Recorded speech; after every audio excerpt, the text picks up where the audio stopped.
thank you for joining us for the second half of our symposium. We're going to start off with our undergraduate panel, focusing on emerging scholars at SF. So I'm actually going to ask Claire and Kayla to introduce themselves briefly. Hi, my name is Claire Wicks. I just received my bachelor's degree in English and a minor in creative writing from Cal State Fullerton. I've studied science fiction fairly extensively under Dr. David Sander, and in the future, I plan to continue on to a master's program in either library sciences or English. Hello, everyone. My name is Kayla Daniel. I'm a third-year African American Studies major and a Mellon Baines undergraduate fellow. And some of my research interests include Black studies, psychology, English and literature, gender and sexuality studies, and visual arts such as film and photography. And my research project focuses on analyzing the relationship between Afrofuturism and Black girlhood. So welcome to these two.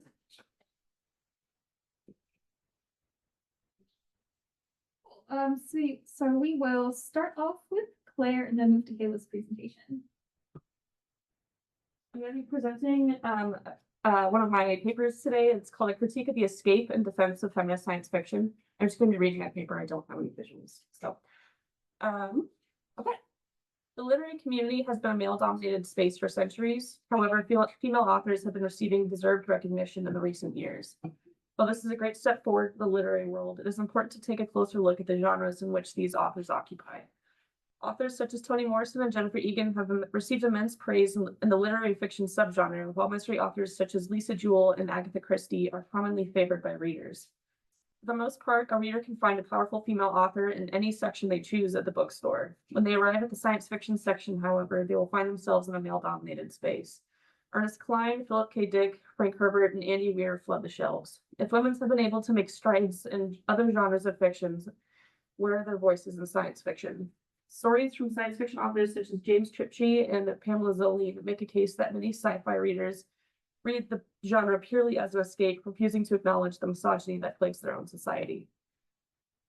Women may be considerably underrepresented in science fiction as a whole. However, the portrayal of female characters in the early days of the genre were especially unfavorable.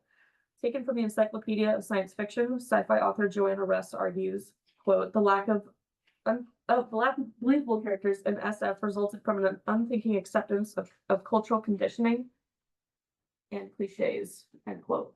The thoughts and perspectives of these women were notoriously ignored, often being used as eye candy or ladders to success instead. Stories usually revolved around white male characters who were often depicted as heroes as they fought robots, aliens, or persevered in a dystopian society. These classic sci-fi stories are groundbreaking and fascinating in their own right, so it is understandable that a reader would turn to this genre to escape from a harsh reality they may face. As the article in the encyclopedia continues, however, the desire to read or write about women who wield swords, pilot spaceships, or simply lead lives from which the threat of male violence is absent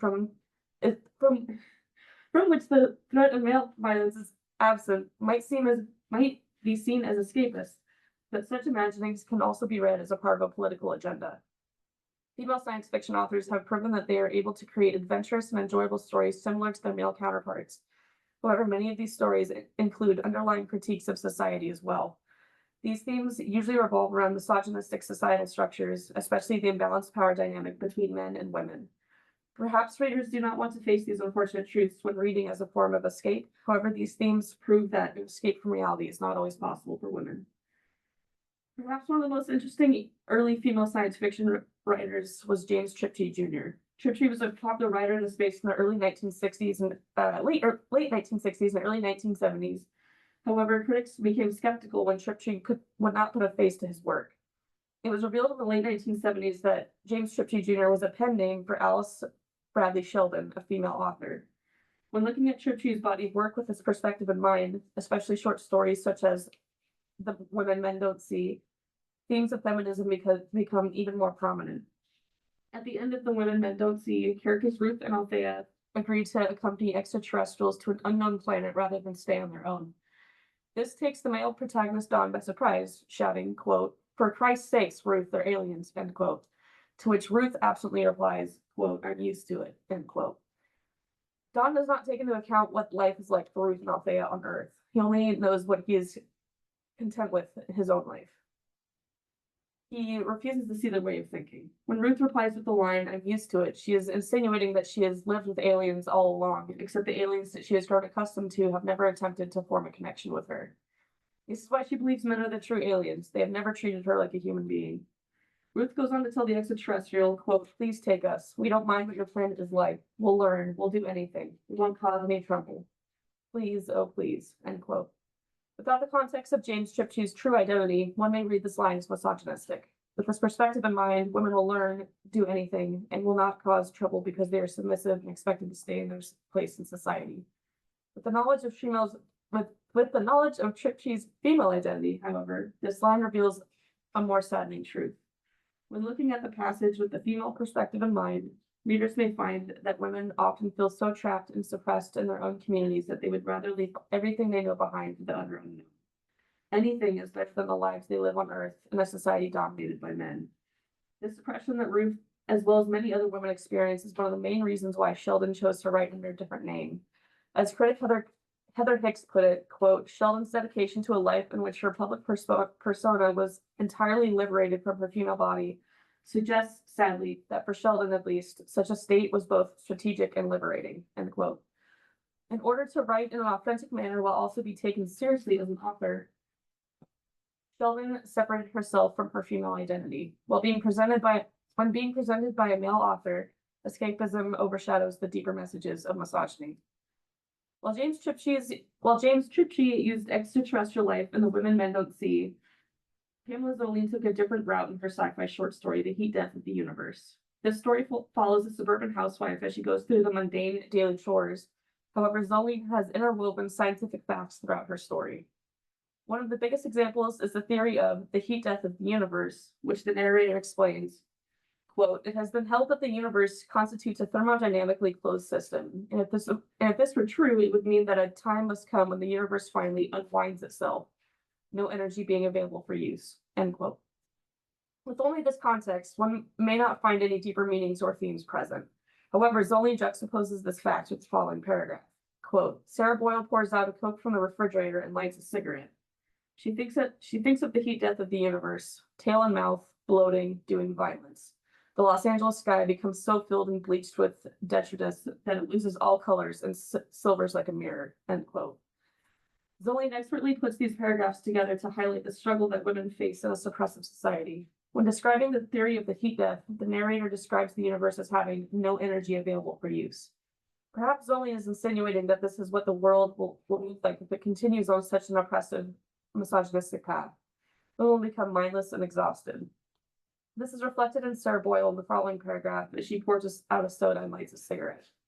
She's supposed to be a model mother and wife, however, she is directly defying those expectations of her. Throughout the story, the reader can tell she is exhausted. With the inclusion of scientific facts and theories, Zoline brilliantly illustrates a struggle that women face and offers a possible glimpse of what the world can become if it continues on the same course. Stories that depict the daily lives of women such as these are not popular in science fiction. There are no aliens or dystopian societies in this story, and one could make the argument that the heat death of the universe is more literary than it is sci-fi. While the plot may appear mundane, the themes of misogyny that Zoline weaves into the plot suggests that the readers who are critical of this story are not the only ones desperate for an escape.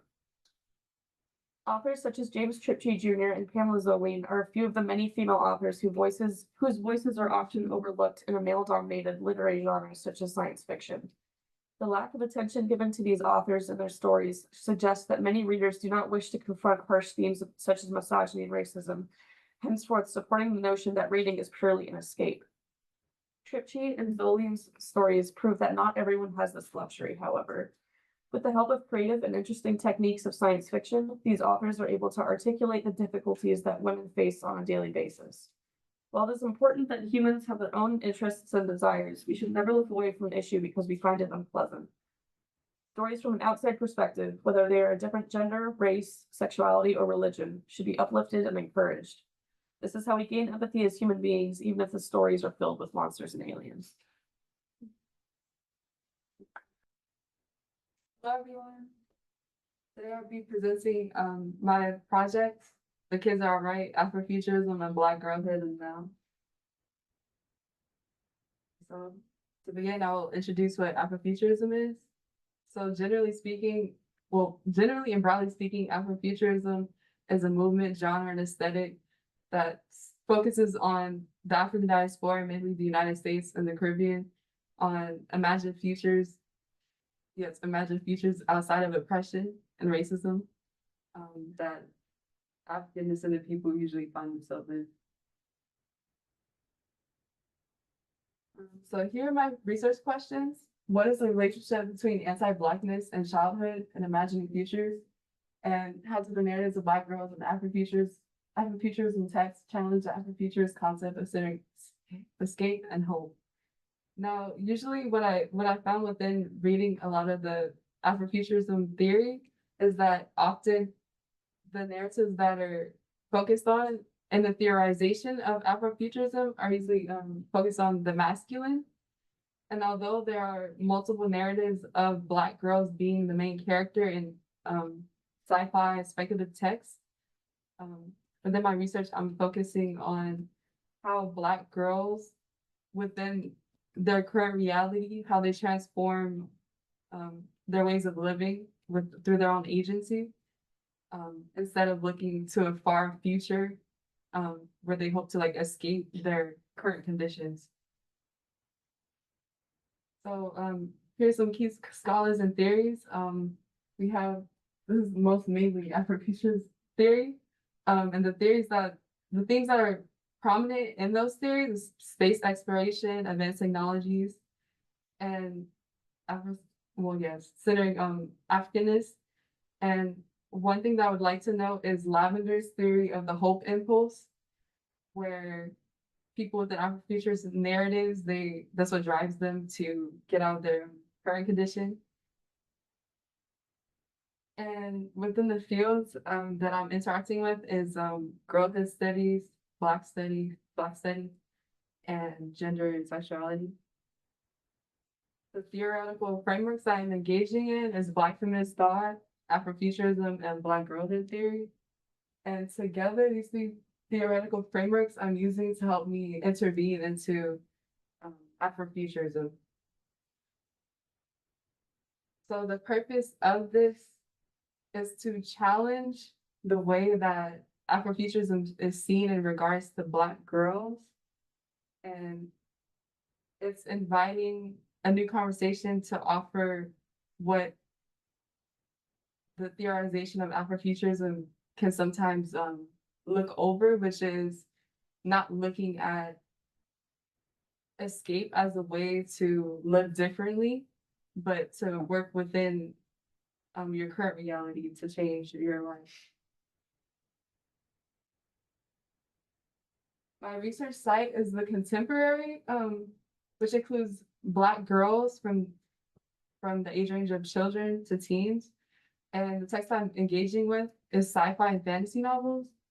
But within this project, I'm reading them as Afrofuturist texts. The primary text that I am using is Octavia Butler's Fledgling and Nala Hopkinson's Brown Girl in the Ring.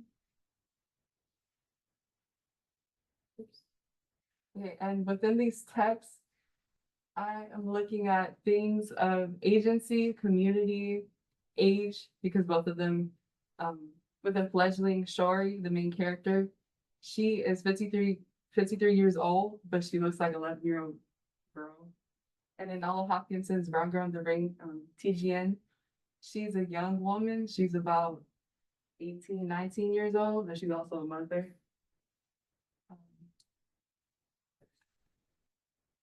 And as I was doing my research as well, early on in the research, I noticed that I was able to look at a manuscript, a draft of Nala Hopkinson's Brown Girl in the Ring here at the Rivera Library.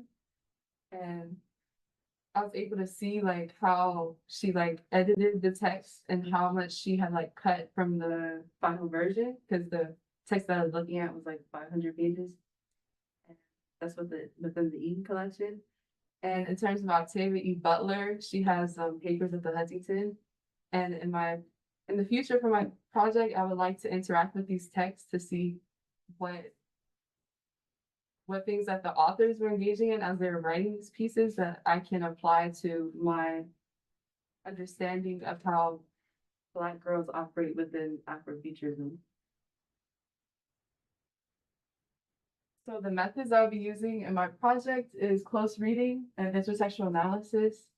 And as I mentioned earlier, the themes that I'm using is agency, community, collaboration, and validation. So here I will present to you some close readings from each text from Brown Ground the Ring and Fledgling. So the first one is from Brown Ground the Ring. I would also like to include secondary texts I'm using as theory to apply to my close readings, include Christine Sharp's In the Wait, Blackness and Being, and also Ebony Elizabeth Thomas's The Dark Fantastic, as well as Jana Brown's Black Utopias.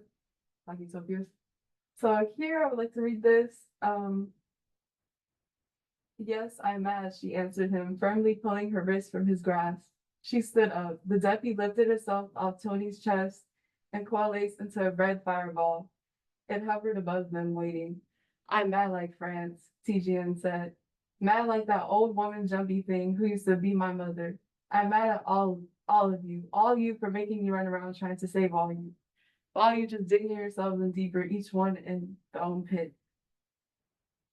So here in this, to give context about what the scene is, TGN, she's interacting with this duppy, which is within Caribbean like spirituality and culture, where it's this like big fireball that's is tasked to go and do like bidding on pretty much like killing people. And so her mom, it's kind of spoiled, but her mom gets transformed into this like years before this. The TGN doesn't know this yet. So they're getting chased by this duppy, her and Tony, which is like her lover pretty much. And within this, he says that he calls her mad, like as in crazy. There's two ways you can interpret mad. Mad as in like angry, mad as in crazy. He's calling her like crazy because she's going to approach the duppy as they engage like with this conflict of trying to like make sure they're safe and everything. And so her response with this is saying that I'm mad like France. And the way I interpreted this is that her expression of madness is not only of anger, but of like of being crazy in a way. And so for me, since I'm focusing on Afrofuturism, as she mentioned France, I see that knowing the background history of France and colonialism, I interpret that her saying that she's mad like France is saying that she is having like this experience of being crazy and that she's going after something that could harm her, but despite all that, she's still brave enough to go through with it. She doesn't want to run away, she wants to face it. And I bolded this part in the quote. I'm mad at all of you for making me run around trying to save all you. Because often I find within Afrofuture's narratives, it primarily focuses on the adults and doesn't really think about the children sometimes. And with this, she's saving her community pretty much, and she's showing her anger. That's another part of the mad part. And the fact that she acknowledges her effort shows the agency that she enacts for herself and her community. So all these themes are what I would like to engage with as I continue to work on my project. And the second text that I'll be doing close read for is Fledgling. So I'll just read this short quote. Then Milo Silk stood up. Does this child have an advocate? He spoke the word child as though he wanted to say a much nastier word, but restrained himself. will you speak for me or will you help me understand rules and customs so that I can speak for myself? Milo Silk and the people in this book, along with Shori, um, they're all like vampires, but they're called something else though. They're called Ina. And in this case, she's like on a jury because a family got murdered, which is her family. So with this, I underlined child because within my project, I'm looking at Black girls because I look at girls, their age, they will be children. And a lot of the times, children are not given the rights that adults have. They're really overlooked. So I wanted to call to attention the way that he said child and the fact that Butler said that she wrote here that he wants to say a much nastier word that seemed like he wanted to. As well as the last line I underlined so that I can speak for myself. I find that important because again, it points back to the idea of agency and that despite her perceived age and also her gender, she's around all these men of authority. She's challenging the idea that just because she's like young and a woman, young and a girl, that she can't like advocate for herself. Here's my let me say a conclusion. The reason why I'm doing this project is because I want to call to attention to the fact that there may be something missing within the conversation of Afrofuturism, and I want to encourage people to look at different ways that Afrofuturism can be engaged for like all people, whether that be age, sexuality, gender, able-bodiedness, or disability. So that's my purpose for this. And here's my bibliography. My acknowledgements. I would like to thank my mentor, Dr. Jalandre Davis, and my cohort in the Mellon Mays Undergraduate Fellowship for their help and support. Thank you. Nice. So thank you both for your presentations. You can leave the slides up. Yeah, so we have time for a couple questions. If anyone has questions on Zoom or the audience.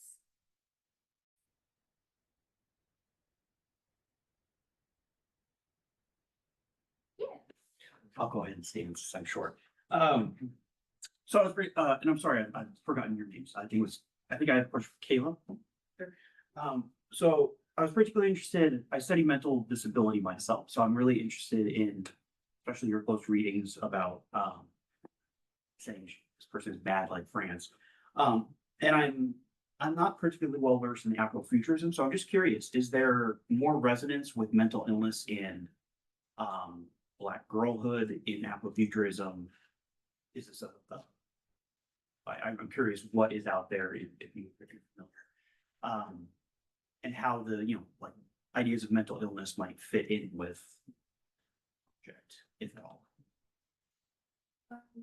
I think from what I know, I'm still learning more about like Afrofuturist text, but I have heard, I think it's from A Kindness of Ghosts, that main character, they have aspects of, I don't know, I think they have aspects of mental illness and like neurodivergency. But I think Afrofuturism does have those aspects. I haven't been able to explore it yet, but there's also a book, Body Mind Reimagined by Sammy Yalek. I've read parts of that about kindred and the fact of disability with Dana, because in the book she ends up losing her hand. So I think yes, Afrofuturism does interact with mental illness and like Black girls and Black women.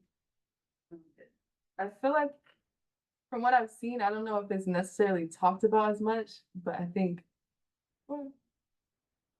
there's a lot of potential there, and I think there are already scholars who have been working on that. I just have to like go out and find it. Thank you.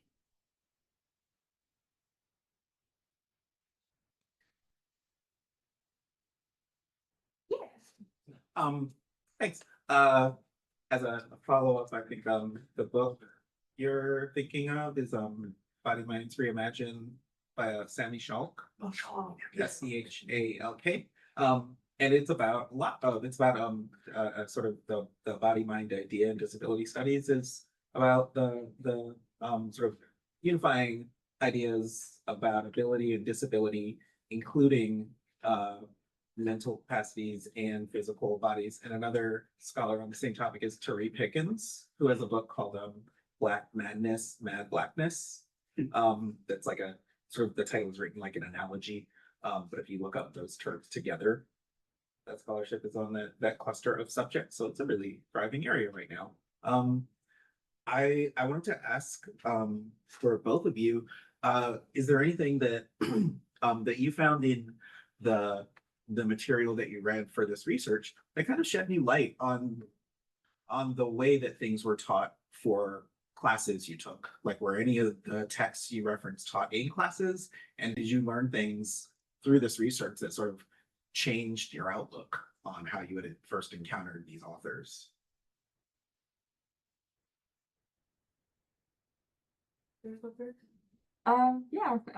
So I first read these stories in the first science fiction class that I took at Cal State Fullerton.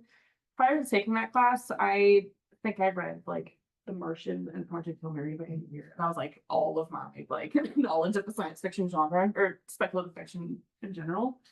And I work as a bookseller at Barnes and Noble, and I've been working there pretty extensively. And there aren't many popular science fiction authors, and I was really grateful to my professor, Dr. Sander, for introducing these different voices, whether it was in Afrofuturism, Latinx science fiction, or and especially female voices in science fiction as well. And the different kinds of science fiction that there are, whether it's something like more literary, like I mentioned with Pamela Zolian's piece, or something of the more extraordinary, like extraterrestrial.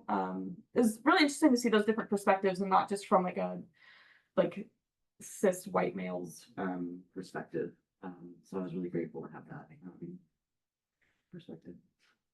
For me, first book that I started reading these books for my project, but I was introduced to Octavia Butler's work through Parable of the Sower and the Talents, and I read that on my own like before I got to college, so like my summer junior year, and then during my senior year.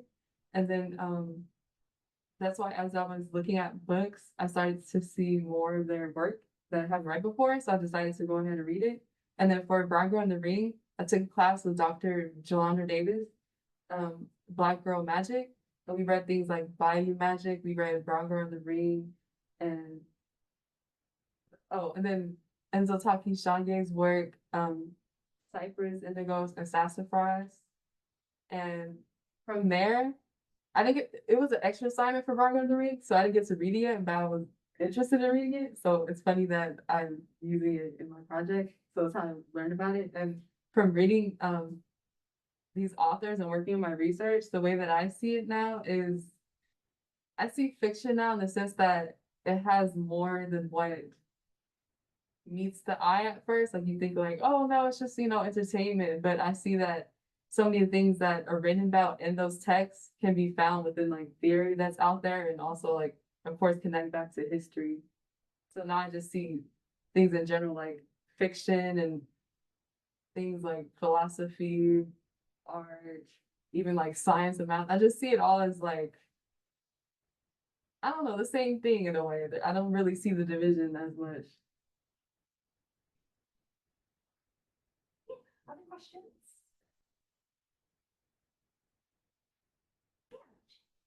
I know I just came in, but I also agree. I read every text as like an argument or trying to tell me something.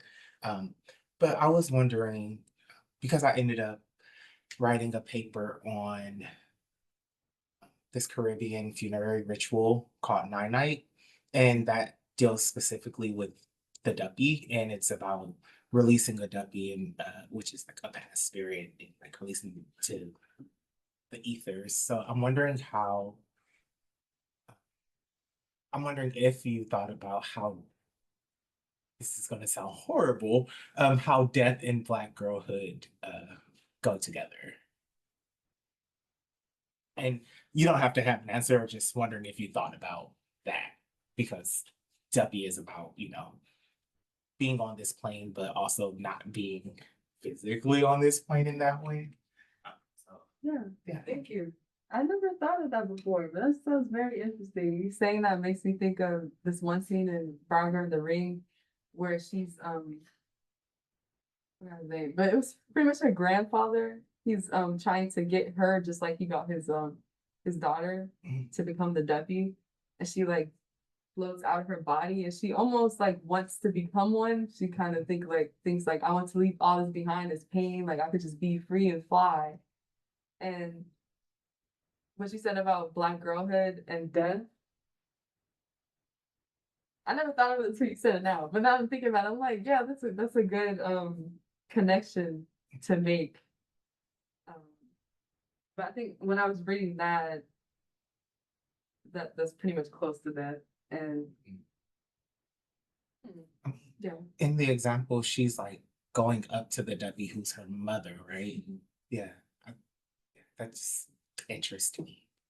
Also learned about Duppy through Dr. Davis. Amazing. Thank you. Great. Other questions? Do you have maybe time for one more? Yeah, Randy. Hi, this is actually a question for both panelists. I was wondering, having done these projects and gotten a chance to look through the archive and look at the materials, do you see yourself developing these projects further, or maybe do you have any questions that you come up now as you kind of engage with this work after the fact?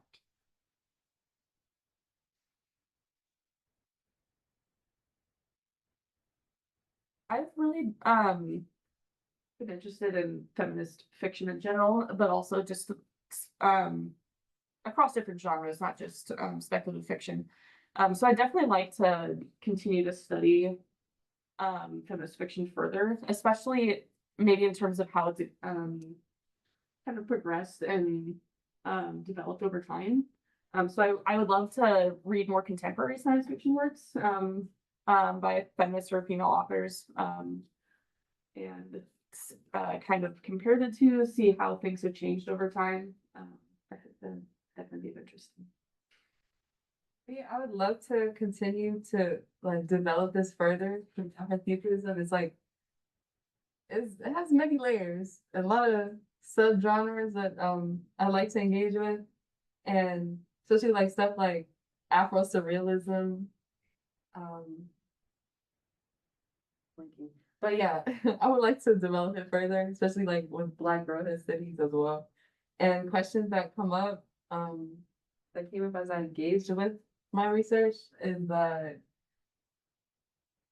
thinking about how the texts that are being published now that are like Afrofuturists that have those like elements with Black girls, I'm wondering how it would be written about in the future, like 20 years from now, and how people will see Afrofuturism 20 years from now. Because I've read things about authors like not necessarily like being labeled that, or how Afrofuturism is starting to be canonized. So that's what questions are coming up for me. So it's fine. It's fine. Thank you again.